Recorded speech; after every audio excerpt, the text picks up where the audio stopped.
I am going to be doing a review for The Dispossessed by Ursula Guin. First off, I want to apologize if there are any construction noises. Both across the street and two houses down, they are doing either renovations or finishing up building houses or something. So that's just kind of my life right now. Second off, yes, there are Halloween decorations up. I don't know when I will take them down. I love Halloween, and to be fair, I am recording this technically before Halloween, so but it'll be posted after, and I might keep Halloween decorations up until I put Christmas decorations up because I can. Alright, so The Dispossessed by Ursula Le Guin.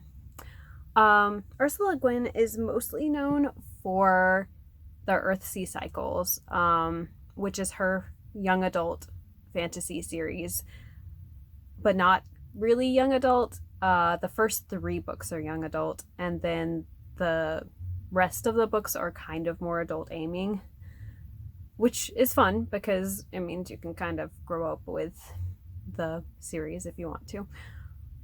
Anyways, The Dispossessed is actually part of her science fiction series, or universe, I guess I should say, called the Hainish Cycles. They are not a series that to be read in order. They are more just a bunch of books that take place in the same universe and are very loosely related to each other because of that. So yes, The Dispossessed. This one is about a world and a moon. Specifically a man who lives on the moon and is going to the world. The way that it's all set up is there was basically a completely socialist group that lived on the world and wanted to just live amongst themselves and not have anything to do with capitalism and consumerism and profiting in that way. And so they kind of started a bit of a revolution, and in response, the world gave them the moon to settle. So they all moved to the moon, and so you have this moon that is completely socialist, and this world that is pretty similar to Earth. There are different countries on it, but the one that we focus on most is more of a capitalist world. And so you have this man who is a scientist who lives on the moon, and the moon has had this colony on it for I think 170 years, and so he has grown up there. It's all he's known. He has no concept of money. He has no concept of in anything like that. Even trade or it's very bizarre. He also has no concept of wastefulness, and every resource that he uses is used to its full extent. And that is partially because of the mindset of his society and the way it's built, but it's also partially because the moon is actually just has less resources than the planet that he's from, and so they can't waste anything because it's just not a rich moon with a lot of resources. So yes, that's kind of the setup. He is a scientist, so he's going from the moon to the planet to share scientific ideas and to discuss scientific ideas.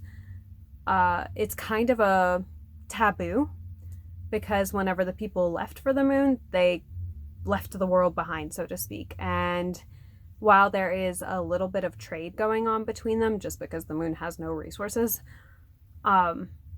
it's a little bit of a betrayal for him to go to this world. And so yes, you get to follow him both as he goes to this new world and experiences what it's like to live in a society where you can be wasteful and where there is this sort of tit for tat mindset versus his own. And part of the story is flashbacks to his life on the moon. So yeah, you get to explore both settings to their full potential, and you get to see how he came to the conclusion that he wanted to come and share his ideas. It's very, very fascinating, very interesting. Okay, so the plot. The plot is pretty interesting because it's very character driven, and you get to see a lot of interesting, I guess, build up through seeing his backstory to the point of where he wants to leave the moon to share his ideas. And I would say that the plot lies more in his backstory. Oh, we're about to have a cat. We're about to have a cat. There she goes. So I would say that the plot lies more in his backstory leading up to where he travels to the planet versus him actually traveling to the planet. I'd say that is much more of an exploration of society and more of a commentary, that sort of plot thread. But overall, I enjoyed it. I found it really fascinating because it's just a very interesting setup to me to explore these different structures of society, and that's just something that I like. I like a lot of commentary on humans, and I like a lot of exploration of what humans would do in certain situations, and I think that Ursula Le Guin really captures that and is realistic about it, but not necessarily cynical. And I really appreciated that a lot. It's definitely a bit of a slow plot. If you're not used to a slow buildup that a lot of classic sci-fi has, then it's not going to be for you. But I thoroughly enjoyed it because I love classic sci-fi. So that is that one. Number 2 is world building, which I really enjoyed in this. Like I said, a lot of the plot and everything lends to social structures and social commentary, and the world is very based, I guess, very fleshed out because of that. You don't get to see a lot of, I guess, settings and a lot of different things because as a scientist, he's sort of confined to a university setting for the most part.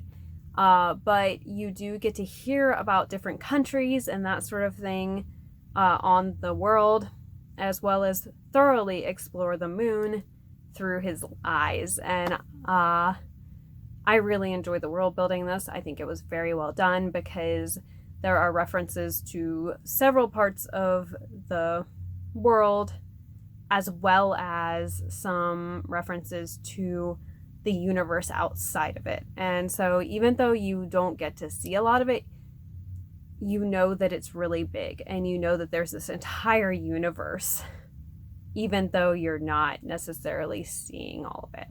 And that's something that I always enjoy in my books, my, I guess, SFF books, where you get tastes and you get enough to realize that this is way bigger than what you're seeing.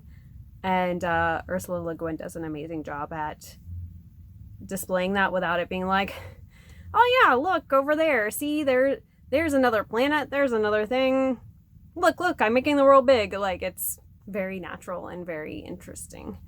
So yes. And then last but not least is the characters. With this one,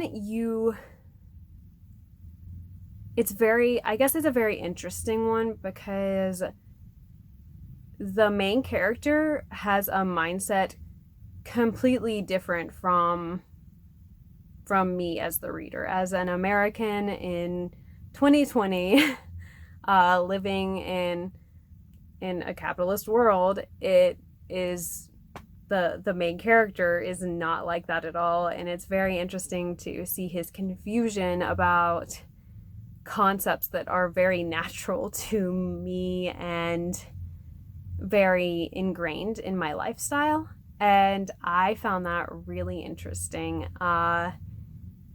There is an exploration of different character relationships, both between him and his friends and his partner and that sort of thing, and also how differently relationships are viewed in a more socialist society, because the idea of ownership is sort of a dirty word, and the idea that people can't even own their children, which of course, like, it's a bad idea to think of ownership as children, but the idea of people wanting to keep their children around until they're mature adults is seen as ownership, and just different concepts like that, how they influence the relationships and how the relationships are built from there, was very interesting to view, as well as his relationships with people when he went to the different world and how the different mindsets clashed, but also how he just almost wanted to just be friends with everyone and didn't know how to be suspicious of people's motives. So yes, that was a very interesting twist, I guess, on characters, and I really enjoyed it. And again, I think that Ursula Le Guin did a really good job at being realistic without being cynical or overly critical of it all, because there were definitely pros and cons to this way of seeing the world and this way of being, and